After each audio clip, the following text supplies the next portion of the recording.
Good evening. Thank you for staying with us as we begin our second hour of The World Tonight. I'm Kelly Wright. I'm Nayara Haq. We begin tonight with breaking news. A chance for temporary peace in the Middle East. Israel and Hamas agree to a mutual ceasefire deal. This follows a week and a half of infighting caused widespread destruction in the Gaza Strip and brought life in much of Israel and the Palestinian territories to a standstill. A Hamas official said the declaration of a truce was a defeat for Prime Minister Benjamin Netanyahu and a, quote, victory to the Palestinian people. Canon Andrew White joins me now to continue. Before we continue our Middle East conversation, I'm going to toss it over to Kelly for some additional updates. Well, as long as you're there, Nayara, you know, these breaking developments that are coming out of the Middle East right now are very encouraging for many people as they look forward to a possible cessation of violence that's been going on for 11 days now, causing a lot of bloodshed. We are waiting for Canon Andrew White, who has been on the phone working with people there in the Middle East on the ground, working with all kinds of groups in terms of bringing some reconciliation and some end to the cessation of violence. Canon Andrew White is joining us from the UK. He will be joining us by phone to talk about what's happening there within the Middle East. As many of you should know by now, a ceasefire has been declared. It was actually orchestrated by Egypt. They spoke with the President of the United States today. The President, of course, took a harder stance with Bibi Netanyahu, who is the Prime Minister of Israel, urging him to end the violence and find a way to bring peace to the Middle East. It's so vital and so necessary right now, particularly given what the Palestinians have been going through. Many of them ending up in a refugee status now, so many of them, 230 of them, being killed by Israeli Defense Forces firing rockets into Gaza, and of course Hamas sending rockets into Israel as well, causing about 12 deaths there. And as all of this violence unfolds, many people throughout the United States have been calling for an end to it, a cessation to the violence, particularly those in Congress. From the left and the right, by the way, calling the president to be stronger. Nayara, come in and talk to me about this as well, because you've been following political developments in the Middle East for a long time. And your take on all of this as we see a possible end to the violence right now. And that's the key thing, a possible end to the violence right now. But what does a long-term peace look like? We've heard this phrase in the United States, no justice, no peace. And there's so many parallels we've seen in recent weeks as American public becomes more aware of the conditions that Palestinians live in the occupied territories, comparisons to the Black Lives Matter movement, comparisons to living in a police state and dealing with police brutality.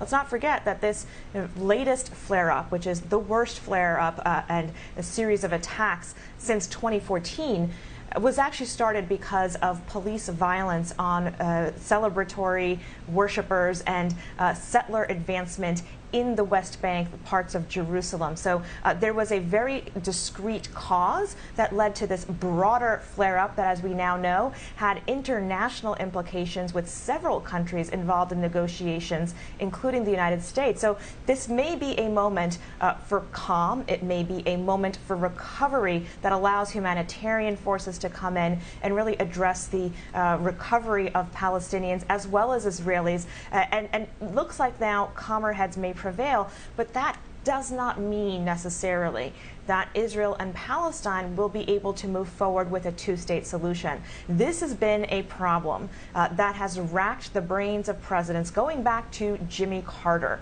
And so it has been a challenge for Democrats and Republicans alike. Israel has been the long-standing ally, the democratic ally of the United States in the Middle East since its inception. And now we will take we will listen to President Biden talk about this relationship and this ceasefire.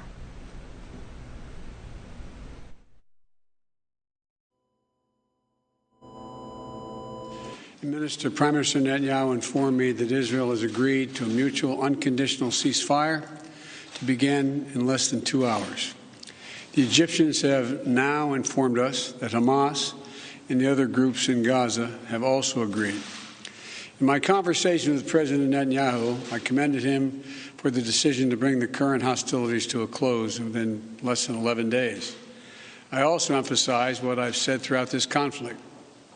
The United States fully supports Israel's right to defend itself against indiscriminate rocket attacks from Hamas and other Gaza-based terrorist groups that have taken the lives of innocent civilians in Israel. The Prime Minister also shared with me his appreciation for the Iron Dome system, which our nations developed together and which has saved lives of countless Israeli citizens, both Arab and Jew. I assured him of my full support to replenish Israel's Iron Dome system to ensure its defenses and security in the future. Over the last 11 days, I've spoken with the Prime Minister 6 times. I've also spoken with President Abbas of the Palestinian Authority more than once, and part of our intense diplomatic engagement. And I want to also thank the Secretary of State, the Secretary of Defense, our National Security Advisor, and everyone on our team for their incredible efforts to bring this outcome that we're about to see. You know, we've held intensive high-level discussions, hour by hour, literally. Egypt, the Palestinian Authority, and other Middle Eastern countries, with the aim of avoiding the sort of prolonged conflict we've seen in previous years when the hostilities have broken out. I extend my sincere gratitude to President al-Sisi and the senior Egyptian officials who played such a critical role in this diplomacy. I also appreciate the contributions of other parties in the region who've been engaged in working toward the end of hostilities. These hostilities have resulted in the tragic deaths of so many civilians, including children. And I send my sincere condolences to all the families, Israeli and Palestinian, who have lost loved ones, and my hope for a full recovery for the wounded.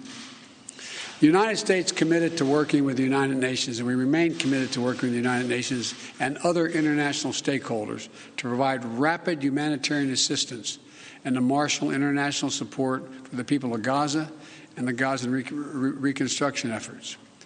We will do this in full partnership with the Palestinian Authority, not Hamas, the Authority, in a manner that does not permit Hamas to simply restock its military arsenal.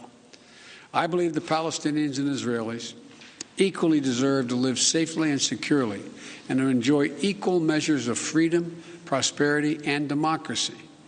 My administration will continue our quiet and relentless diplomacy toward that end.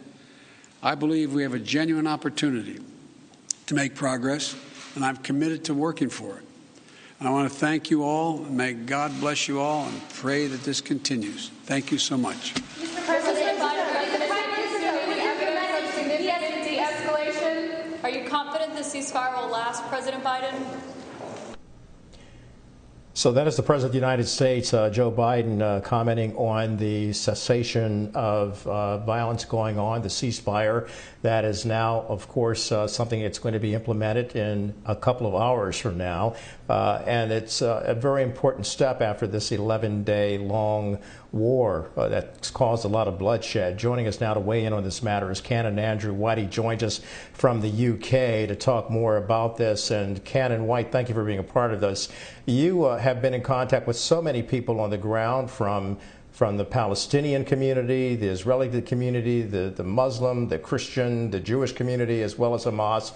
You've talked to leaders on the ground there so often and so long. You predicted that the ceasefire was coming as early as yesterday when you were talking to your colleagues on the ground there in the UK. What has changed the tone of Bibi Netanyahu as well as the leader of the Palestinian Authority, which is Mahmoud Abbas, and how would they move forward now with this ceasefire to try to develop a lasting peace?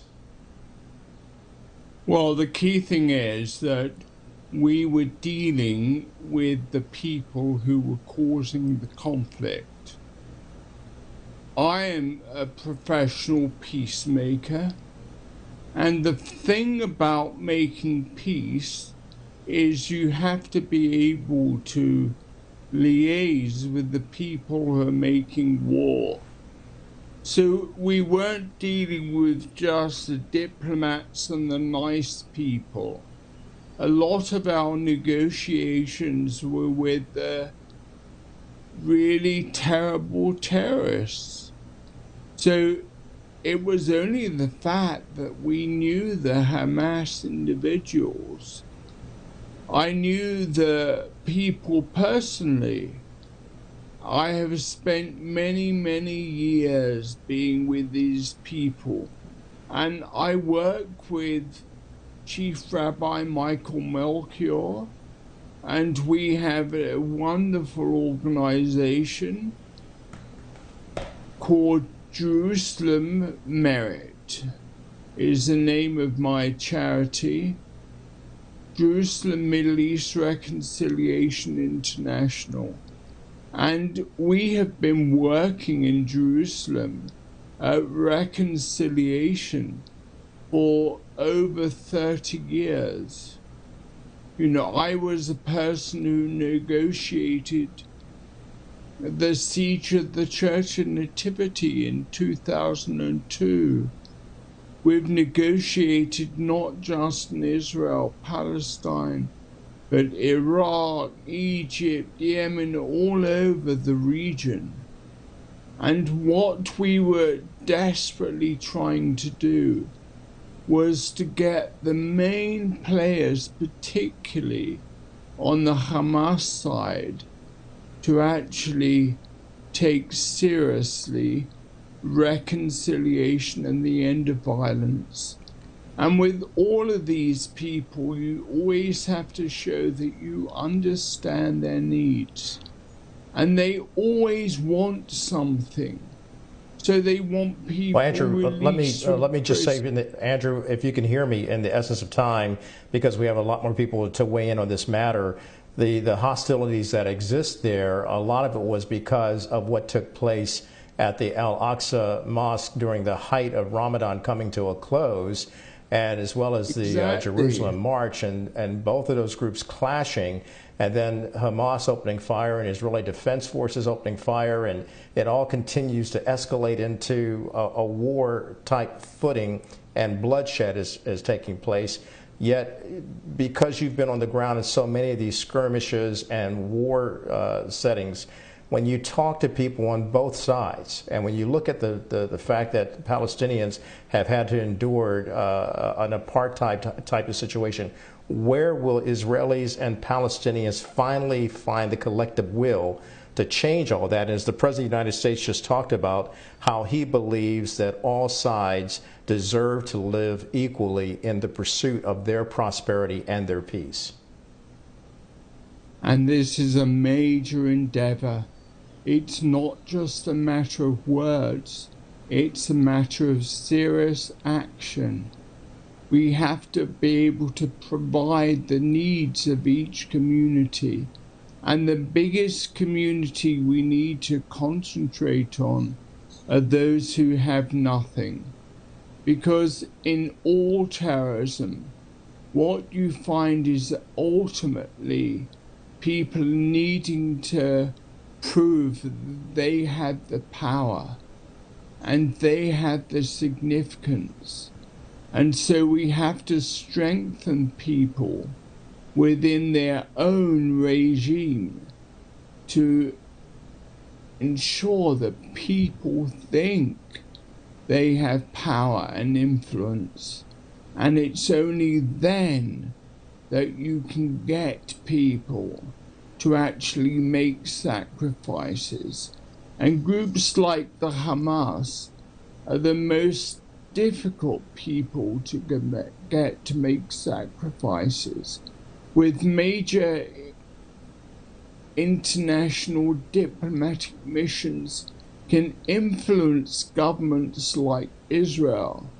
When we come to Israel, we're dealing with the only democratic nation in the Middle East. And so that's a completely different way to how the whole militant terrorist organizations work. And Andrew, I've got to jump in here because we've got a lot more people to talk about this breaking news. But I want to thank you for joining us tonight. I know it's late for your hour in the UK, and I should rightly point out that you have been known as the Vicar of Baghdad, bringing all people together, even at the risk of your own life. So thank you for putting yourself on the line to bring about some peace here in the Middle East. I know you've been working behind the scenes. Appreciate your comments this important time as the President of the United States has just acknowledged that there is a cessation, a ceasefire between Israel and Hamas. And now the peace process continues. Ken and Andrew White, thank you for joining us. We'll be back with more of The World Tonight in a moment.